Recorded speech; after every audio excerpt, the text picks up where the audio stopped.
grâce à ce tacticien, on se retrouve aujourd'hui qui a signé dans un nouveau club. Et oui, c'est officiel, Antonio Conte a signé à Tottenham. D'ailleurs, la rumeur n'a pas duré longtemps parce qu'on a commencé à parler de cette rumeur hier, on a commencé à parler de cette rumeur lundi, et là, aujourd'hui, c'est donc mardi, et ben c'est déjà officiel, après avoir fait de très très belles choses, après avoir fait de merveilles avec l'Inter Milan. Antonio Conte signe dans un nouveau club et signe en Première Ligue.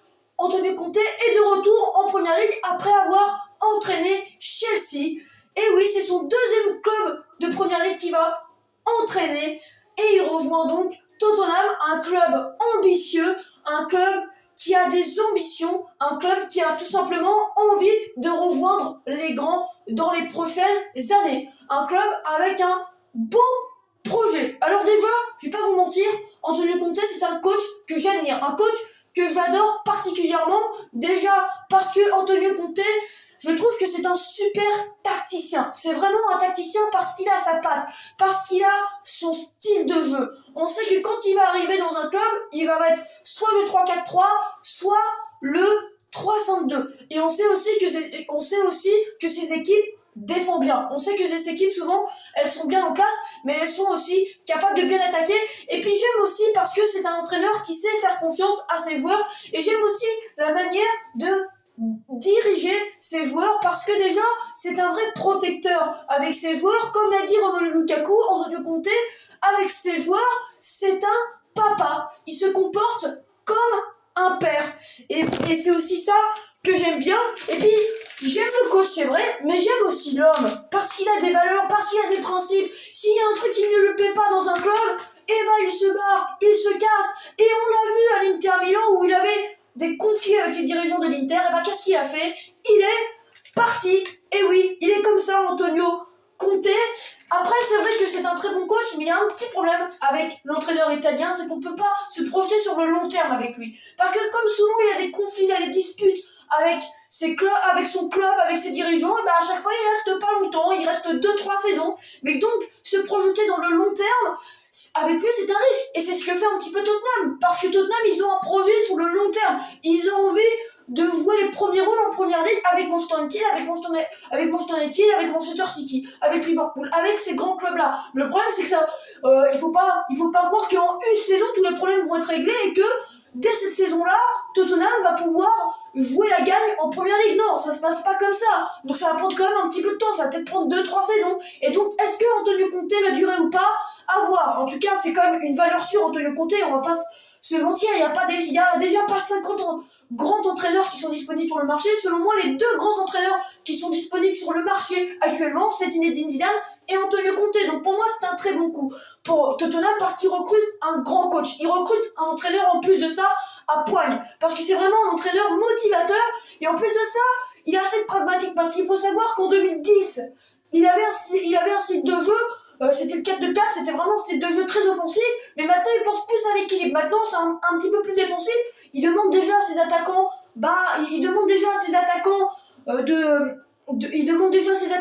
de presser, mais il y a quand même un bloc bas dans ces équipes. Souvent ces équipes attaquent en 3-5-2 et défendent logiquement en 5-3-2, et à chaque fois c'est vraiment un constructeur. Moi ce que j'adore, c'est qu'il transforme les équipes, parce qu'il faut pas oublier que quand il arrive à Chelsea, ils étaient en crise, et il a quand même remporté la Première Ligue avec Chelsea. Ça faut quand même pas l'oublier. Il a aussi remporté la Serie A avec la Juve, et oui, et en plus il a battu un record, c'est que pendant une saison en Serie A, la Juve a été invaincue avec Antonio Conte. Et puis même, faut pas oublier que l'Inter Milan, quand Antonio Conte est arrivé, ils étaient vraiment au fond du trou. Ça faisait 10 saisons que c'était catastrophique. Ça faisait 10 saisons qu'ils jouaient presque le maintien en Serie A. Et là, qu'est-ce qu'ils font après? Et ben, ils deviennent une véritable machine à gagner en Serie A, en Italie. Et c'est incroyable ce qu'il a fait, parce qu'ils ont remporté le Scudetto 10 ans après. C'est magnifique. C'est incroyable ce qu'il a fait, Antonio Conte. Et c'est pour ça que j'adore ce coach, je vais pas vous mentir. C'est l'un de mes coachs préférés, si ce n'est mon coach préféré.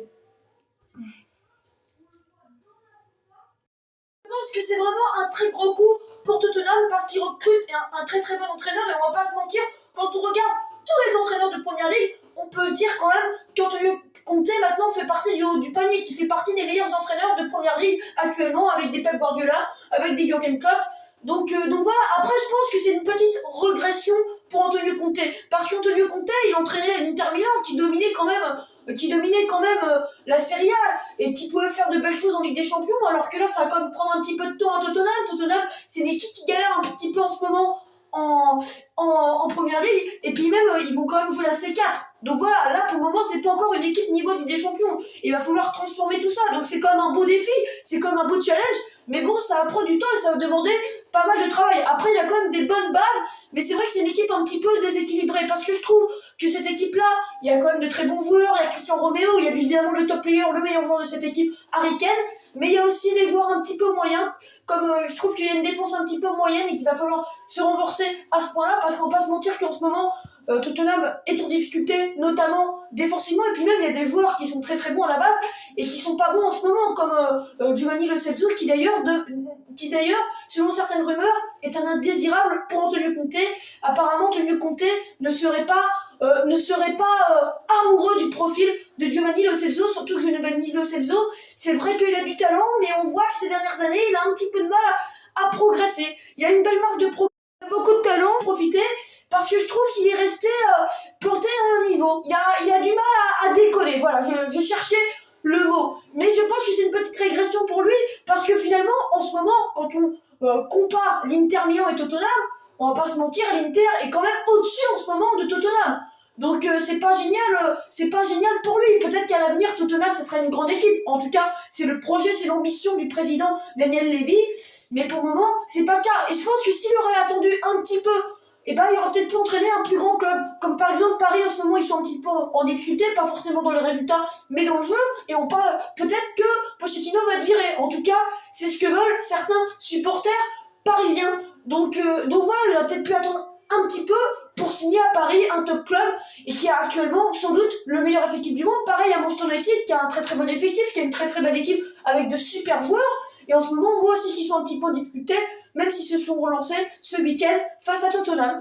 Donc voilà, à voir. En tout cas, je pense que Tottenham a fait une très très grande affaire. Ils ont saisi l'occasion et ils recrutent un super coach. On parle souvent de top player, on parle souvent de top joueur, et ben là on peut parler de top coach. Allez, j'espère que ça vous a plu, une vidéo assez rapide, mais une vidéo aussi assez sympa. J'ai pris du plaisir à parler de ce coach et de ce vrai personnage avec un caractère assez explosif. Et d'ailleurs, attention à la relation Antonio Conte et Daniel Levy, parce que Daniel Levy et Antonio Conte, c'est deux personnes explosives avec deux très très grands caractères. Donc franchement, à voir comment ça va se passer tout ça. Ça peut faire des dégâts. Et d'ailleurs, on va voir si Tottenham a enfin trouvé le coach après Pochettino. Parce que c'est vrai que depuis que Pochettino est parti de Tottenham, parce que c'est vrai qu'on critique beaucoup Pochettino depuis qu'il est à Paris, mais il a comme fait de super choses avec Tottenham. Bon, oubliez que c'est quand même le meilleur coach de l'histoire de ce club. Il a quand même emmené Tottenham en finale de Ligue des Champions 2019. Ça, c'est quand même une grande performance pour un club comme Tottenham et pour un coach comme Mauricio Pochettino. Et c'est vrai que depuis, on voit qu'il y a des coachs comme Mourinho, comme Nuno Espirito Santos, qui ont un petit peu échoué dans ce club de Tottenham. Et on verra si Antonio Conte fera de même ou pas. Après, c'est vrai qu'Antonio Conte, à chaque fois qu'il a entraîné un club, il a quand même très très peu déçu. C'est vrai qu'il a un petit peu déçu en sélection italienne, mais il a fait quand même des miracles à Chelsea, il a fait de très belles choses avec Inter Milan et à la Juve. Bon, c'est vrai qu'en Ligue des Champions, dans les compétitions européennes, il n'a pas été incroyable avec la Juve, et ça faisait quand même 5 ans qu'ils n'avaient pas remporté le Scudetto, et grâce à Antonio Conte, ils ont fait une saison mémorable, où ils ont remporté d'ailleurs ce Scudetto. Donc Antonio Conte, à chaque fois qu'il va dans un club, il laisse quand même une très belle trace, et on verra si ça sera aussi le cas à Tottenham. En tout cas, c'est ce qu'on souhaite au club de Harry Kane, au club de Hummingson. Donc j'espère que ça vous a plu. À bientôt et bienvenue à... Et c'est vrai que depuis un certain temps, on voit que Tottenham est un petit peu le médicament de certains clubs en première ligue, parce que à chaque fois, Tottenham se faisait battre par des looses, se faisait battre par Manchester United qui était dans une très mauvaise forme. Pareil, face à l'équipe d'Arsenal. Et là, j'espère que tout simplement ce médicament va se faire soigner et va enfin pouvoir faire de belles choses en première ligue. En tout cas, avec Antonio Conte, ils sont armés pour.